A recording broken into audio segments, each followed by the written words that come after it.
booliiska magaalada Haugesund ee dalka Norway ayaa lagu soo waramayaa in ay gacanta ku soo dhigeen haweeney 40 jir ah oo lagu tuhmayo laguna soo oogay dacwad ah in ay ka dambeysay dilka haweeney kale oo 30 jir ah oo ay qaraabo iyo qoys ahaayeen kuwa oo ku wada sugnaa hal guri oo ku yaala magaalada Haugesund. Booliiska ayaa xilli hore waxaa lagu soo wargeliyay dagaal iyo buuq ka tagan gurigan iyadoo markiiba loo soo diray booliis iyo sidoo kale ambulance halkaas oo ay soo gaareen waxayna ugu yimaadeen haweeneydan 30 jirka ah oo aad u sakaraadayso halkaas oo ay si degdeg ah isugu dayeen in ay ugu gurmadaan hayeeshee isbitaalkii markii la geeyay ayaa lagu soo waramayaa in ay ku qurbaxday halkaasna ay ku geeriyootay. Haweeneydan 40 jirka ah ee lagu tuhmayo in ay dilka u geysatay midaan kale ayaa isla goobta laga soo qabtay waxaana la dhigay xabsiga magaalada Haugesund iyadoo qareenka booliiska Fredrik Martin Sommer uu ka gaabsaday in uu faahfaahin dheeri ah ka bixiyo waxa uu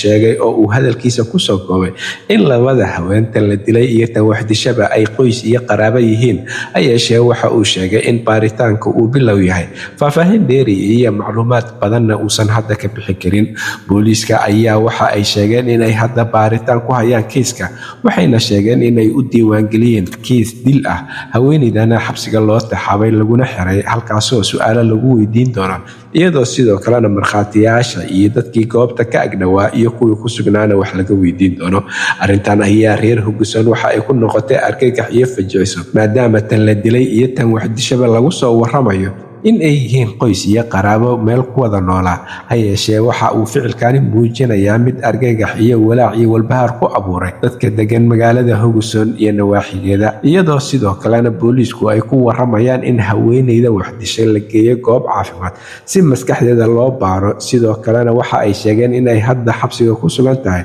halkaasna su'aalo lagu weydiinayo. Booliiska ayaa sheegay in baaritaanada iyo natiijada ka soo baxdaba ay la wadaagi doonaan bulshada. Booliiska ayaa sidoo kale waxa ay ku waramayaan in aysan hadda mala awaalkooda ama fikirkooda aysan ku jirin in dhacdadan dilka ah ee loo goystay haweeneydan 30 jirka ah ay ku lug leeyihiin dad kale hayeeshee haweeneydan 40 jirka ah ee loo soo xiray oo keliya ay u muuqato in iyadu ay ka dambeysay go'aankeeda lahayd haweeneydan inay disho. Halka warkankiisa ugu doorkaroon uu idinkaga imaanayo waa Somali Voice Norway ama codka Soomaaliyeed ee Norway waxaana idinla socodsiinayay aniga oo ah Cabdullaahi Shiine.